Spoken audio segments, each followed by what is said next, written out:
Hey gang, Jesse again here at EC Auto Repair. So, as I mentioned in an earlier video, we checked the battery, we checked the air filter, we checked some of the main things on the car underneath the hood before we raised it.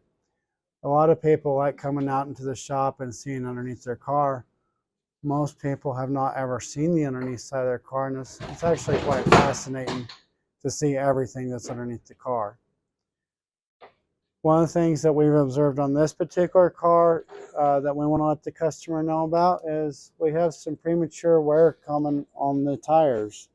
So you'll notice that the inside of this tire is wore way down versus to the outside or even the rest of the tire. So that could be indicated by a strut, control arm, any different thing that is to do with the vehicle.